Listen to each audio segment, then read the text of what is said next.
Hello and welcome to InvestFlow. Today we'll be looking at one of the most important concepts in investing and also one of the most important things Warren Buffett looks at before investing in a company. Of course, we will be talking about moats. We will answer the questions: what are moats, which kind of moats exist, and why are moats important. The first question we will take a look at is: what is a moat? If we take it in a literal sense, a moat was used in the Middle Ages to protect castles from aggressors. But in financial investing terms, the term was popularized by Warren Buffett, the famed investor from Berkshire Hathaway. Basically, a company's ability to keep out competitors and protect their competitive position slash market share and profits against competing firms is the moat of the company. The thing is that any good idea will get copied eventually, so companies need to have some sort of moat to defend themselves. There are generally 5 different types of moats, and now let's take a look at which these types are. The first type of moat is the network effect. There are also switching costs, low cost advantage, intangible moats like brands, technologies, and patents, and scale. So let's take a look at the different moats in more detail. The first type we'll take a deeper look at is the network effect. Basically, what it boils down to is the more people use something, the better it gets.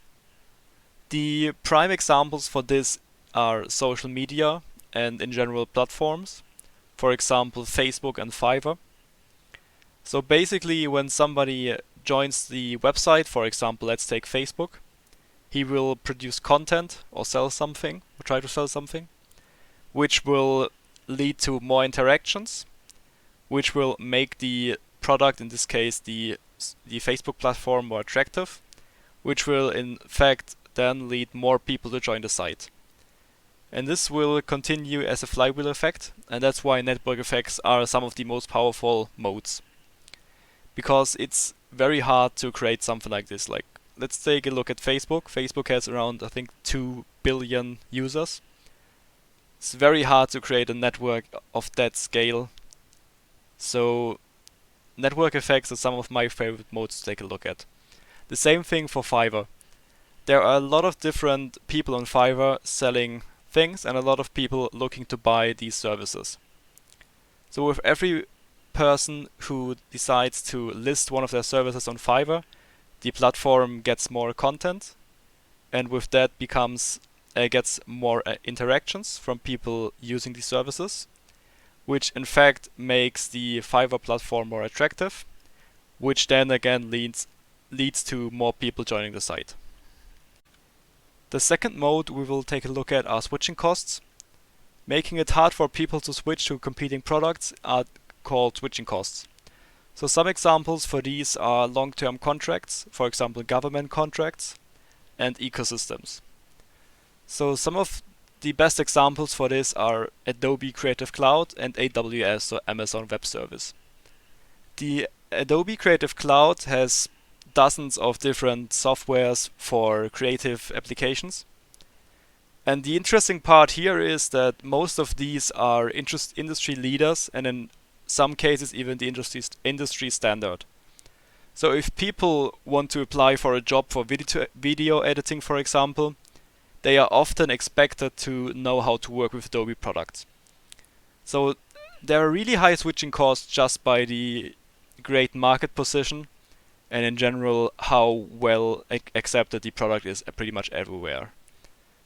Then another great example for switching costs are Amazon Web Service.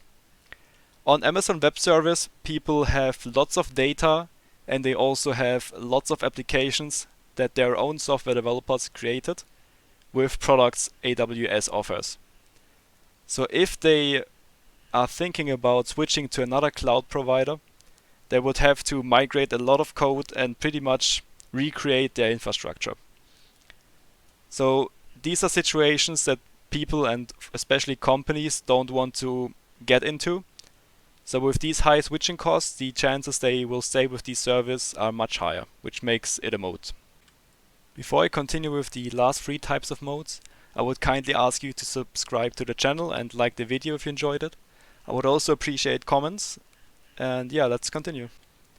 Low cost advantage is selling things cheaper than competitors. This is achieved by, for example, having cheap manufacturing or being able to buy in big quantities to suppress buying prices. Some of the best examples for these are Walmart and Costco.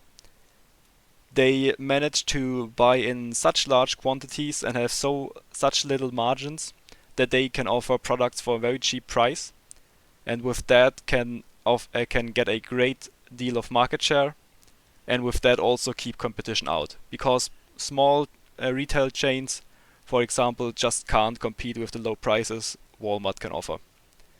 So this is also a great moat because it's very hard actually to achieve these low cost advantages with while being profitable.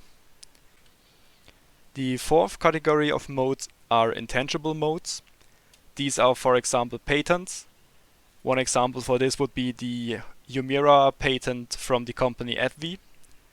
AbbVie currently does around $20 billion per year in revenue from Humira.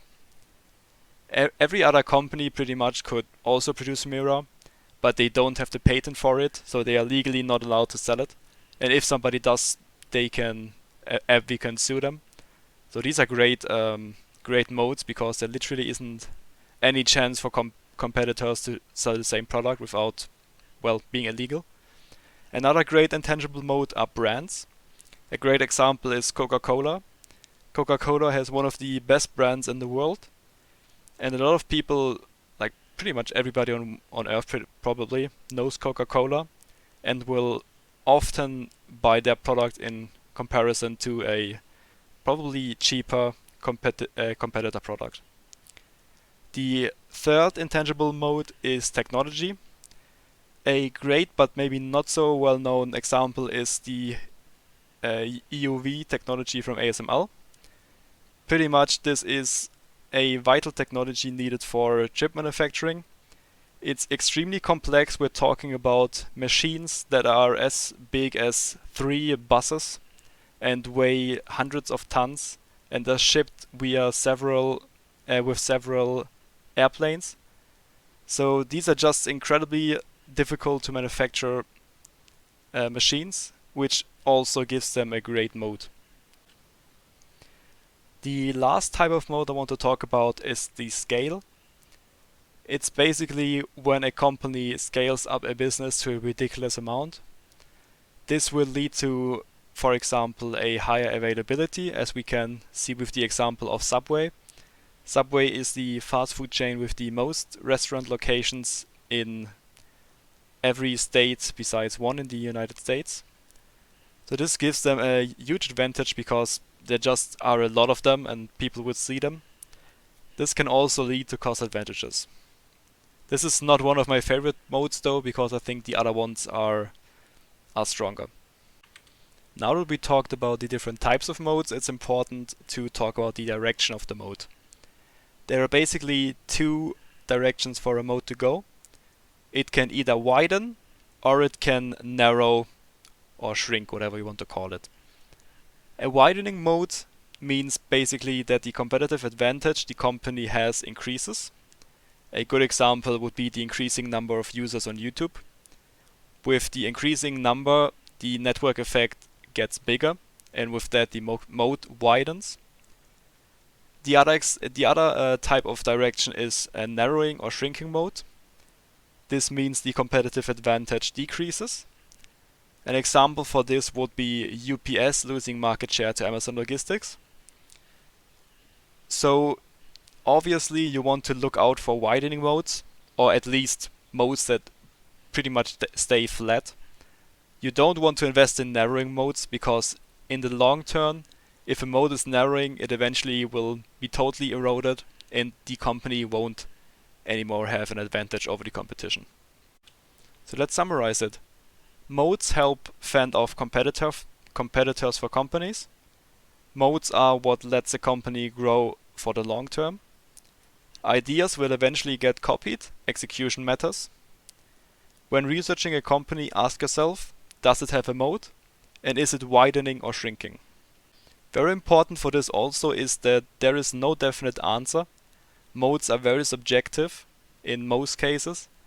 So you can spend a lot of time thinking about the moat of your companies in your portfolio.